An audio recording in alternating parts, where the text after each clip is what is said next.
நியாயமான தொகுதி மறுசீரமைப்பு என்ற கோரிக்கை முன்வைத்து தென் மாநில கூட்டு நடவடிக்கை குழு சென்னை கிண்டியில் நடைபெற்றது. இந்த கூட்டத்தை தமிழக முதலமைச்சர் மு.க.ஸ்டாலின் ஏற்பாடு செய்திருந்தார்.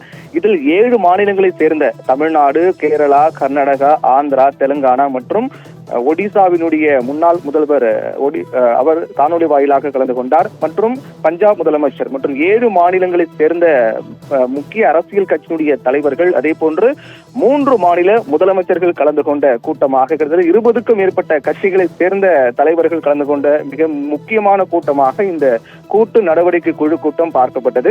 இதில் ஒவ்வொரு தலைவர்களும் கலந்து கொண்டு அவருடைய கருத்துக்களை, இந்த தொகுதி மறுசீரமைப்பு தொடர்பான கருத்துக்களை முன்வைத்தார்கள்.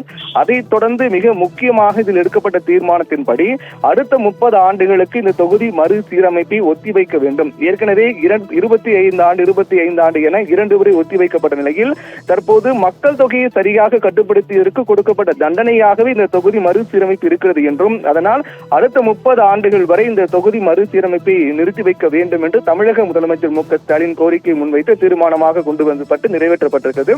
அதில் மிக முக்கியமாக அடுத்த கட்ட கூட்டம் நடைபெறும் என்றும் அறிவித்திருக்கிறார்கள். ஏற்கனவே ரேவந்த் ரெட்டி, தெலுங்கானா முதலமைச்சர் ரேவந்த் ரெட்டி தொடர்பாக அவருடைய தரப்பில் இந்த கருத்து முன்வைக்கப்படும் போது, தொகுதி மறுசீரமைப்பு என்பது மக்கள் தொகை அடிப்படையில் மேற்கொள்ளக்கூடாது என்பதுதான் என்னுடைய முதல் கருத்து என்று தெரிவித்திருந்தார். அதைத் தொடர்ந்து இந்த கூட்டம் என்பது மிக சரியான முக்கியமான கூட்டம் என்றும், இதனுடைய அடுத்த கட்ட கூட்டம் என்பது நடைபெற வேண்டும், அடுத்த கட்டமாக தொடர்ந்து கூட்டம் நடத்தப்பட வேண்டும் என்று அவருடைய கருத்தை முன்வைத்திருந்தார். அதிலும் குறிப்பாக மக்களவையினுடைய தென் மாநிலங்களுக்கு 33 விழுக்காடு இடம் வேண்டும் என்ற கோரிக்கையும் அவர் முன்வைத்திருந்தார். அடுத்த கூட்டமாக ஹைதராபாத்தில் நடைபெறும் என்றும் அவர் தெரிவித்திருந்தார், கோரிக்கையாக முன்வைத்திருந்தார். அதற்கு பிறகு தொடர்பாக தமிழக முதலமைச்சர் மு.க.ஸ்டாலின் அதிகாரப்பூர்வமாக அந்த கூட்டத்தில் தெரிவித்திருக்கிறார்.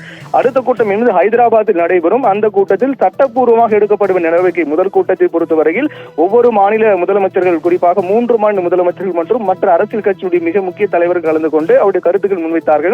ஒட்டுமொத்தமாக அனைவரும் முன்வைத்த கருத்து என்பது, மக்கள் தொகை அடிப்படையில் தொகுதி மறுசீரமைப்பு என்பது தேவையில்லை, அதே போன்று மக்கள் தொகை கட்டுப்படுத்தியதற்காக கொடுக்கப்பட்ட தண்டனையாக தான் இந்த முடிவு என்பது இருக்கிறது என்றும், அதனால் இது மத்திய அரசுக்கு அழுத்தம் கொடுக்க வேண்டும் என்றுதான் ஒட்டுமொத்த அனைத்து கட்சியை சேர்ந்த தலைவர்களும் இந்த தங்கள் கருத்துக்கள் முன்வைத்தார்கள்.